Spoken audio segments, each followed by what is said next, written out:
Ohio's first inhabitants can be traced back to 9500 to 8000 BC. These first peoples were relatively simple and were offshoots of a much larger cultural group that swept into the Americas. Hunter-gatherers is the term most commonly used to describe them.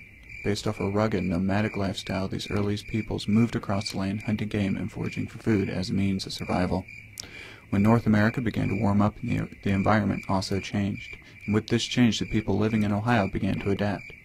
The northern boreal forest, things like pines, spruces, and firs, that covered much of the land when the first people begun to arrive in Ohio, was being replaced by the eastern deciduous forest we're most familiar with today. Things like maple, hickory, oaks, and elms. With this new landscape brought new species of prey and more readily available sources of food. In this new landscape, the peoples of the Americas began to settle down and form villages. Out of these villages, along the northeastern Americas, came the cultures that would be dubbed woodland Indians. Tribes of these woodland cultures also inhabited Ohio. Examples of such tribes are the Chippewa, Delaware, Iroquois, Miami, Ottawa, Potawatomi, and Shawnee. With European settlement of Ohio in the late 17 to early 1800s, conflict between the Native Americans and the Europeans steadily increased. Around 1790, the United States Congress sent the first of 3 expeditions out to subdue the Native Americans in the Ohio area, as well as provide safety to the settlers. In command was General Joshua Harmer. After suffering a large defeat, General Harmer withdrew back to Fort Washington later that year. In September 1791, Major General St. Clair led another force to accomplish this same goal. His idea was to establish forts northward from Fort Washington, which is present-day Cincinnati, to the inlet of the Maumee River, which is present-day Toledo. It was thought that this would help establish the United States' control over the territory and also provide safety to newly arriving settlers. On the banks of the Wabash River, Major General St. Clair was soundly defeated by a Native American force led by the war chief Little Turtle. This defeat would later be referred to as the worst defeat suffered by the United States. Understanding that the United States could not endure another defeat like Major General St. Clair's, George Washington placed General Anthony Wayne in charge. General Wayne would march out of Fort Washington with around 3,000 highly trained and very well-disciplined troops. One of the first of many changes made by General Wayne was to the actual formation and command structure of his army. Wayne organized his army into a legion in the same style of the early Roman civilization. From there, the army was then divided into 4 separate sublegions. Each contained its own infantry, artillery, and dragoons. These sublegions were then trained extensively together to work as a single unit. They were trained and could be used as an individual fighting force, or joined the other sublegions to become a larger force. This provided not only a unified fighting group, but one able to support itself. Although this design was thousands of years old, it was an entirely new concept in the United States military. General Wayne's attention for detail led him to represent each sublegion by their own color trim on their uniform and by a sublegion-specific flag in that group's color.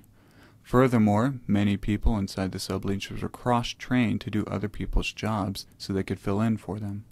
With this Grand Legion, General Wayne set out from Fort Washington with the same plan as Major General St. Clair, establishing forts about every 20 miles heading north to the inlet of the Maumee Bay area. At the site of Major General St. Clair's defeat, he built Fort Recovery. Leaving a detachment of 200 soldiers, he continued on north to confront the Native Americans in the area. On June 30th of 1794, a combined confederation of 2,000-plus Native American warriors led by the great Miami war chief Little Turtle descended on the fort in hope of handing the United States yet another crushing defeat. In the early morning hours on that hot day in June, the battle commenced with the surrounding and utter defeat of 200 sharpshooters who were camped within a mile of the fort. Of the 200 sharpshooters, only 50 made it back to Fort Recovery. Yet these 50 men were a much-needed bolster to the 200 men who were already stationed inside the walls. For 2 days, the battle raged on the banks of the Wabash River. In the end, the Native Americans called off the assault and retreated. The 250 defenders successfully fought for their peace to the United States against an army of over 2,000 Native Americans. With this defeat, Little Turtle was said to realize that a continued conflict with the United States of America would be the end of the Miami. After the unsuccessful attack on Fort Recovery led by Little Turtle, General Wayne caught up with the remnants of the army at a storm-ravaged field inside the present-day city of Toledo.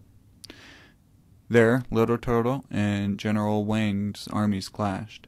The Native Americans took up a defensive position along the Maumee River and waited for General Wayne's advancing army. A brief account of the battle, written by G. Michael Pratt, doctor at Heidelberg College in Tiffin, Ohio, as follows. On the morning of August 20th, 1794, the Legion of the United States marched downstream from its encampment in 5 parallel columns. A screen of 150 mounted Kentucky volunteers marched some 400 yards in front of these and formed the front guard. After riding about 5 miles, the mounted volunteers stumbled into the center of the Native American line, which had up to 1,000 warriors of Confederacy of Great Lakes Indian tribes. In the face of this ambush, the Kentuckians fled and exposed the Federal front guard, who attempted to retreat while returning fire, but eventually also fled the field. The momentum of the Indian attack was stemmed in front of a hastily formed light infantry skirmish line.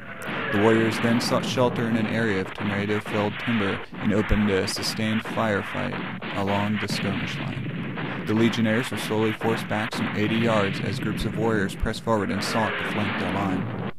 During this skirmish, the remainder of the Legion deployed from its columns into the line of battle. During this maneuver, the skirmish line was reinforced with riflemen and light infantry, while artillery companies from the center column. The artillery opened fire with shot and shell and switched to canister as the warriors pressed within about 80 yards of their position. As the firefight spread along the length of the U.S. line, the dragoons were ordered to ride to the river and flank the Indian line. The cavalry charge quickly faltered when the troopers encountered heavy fire from concealed warriors, and their commander fell. On the left side of the line, the reserve was ordered forward to extend the battle line to protect the left flank. But before this move could be completed, the entire Legion was ordered to charge, which carried the army 1 to 2 miles downstream, halting only when Indian resistance dissipated and the Legion's formation became disorganized. The Legion was brought to a halt, reformed, and remained in a defensive posture for several hours. No Indian counterattack developed, and after a selection of a campsite, the army moved to the high ground overlooking the foot of the rapids and within sight of Fort Miamis and its garrison. On August 3rd of 1795, the great war chief Little Turtle, as well as many of the other chiefs of the Ohio Valley, gathered together to present General Anthony Wayne with a wampum belt, as well as sign the Treaty of Greenville, which would effectively end hostilities in the Ohio Valley. In short, the Treaty of Greenville was a treaty of peace between the United States of America and the tribes of Indians called Wyandots, Delawares, Shawanoes, Chippewas, Potawatomis, Miamis, Eel River, Weas, Kickapoos, Pinkashaws, and Kinkashaw. The Treaty of Greenville was also the first time that the United States had a set boundary between white settlement and Indian territories. The Treaty of Greenville is seen as the groundwork or foundation from which America's expansion into the Northwest Territory and beyond was built upon.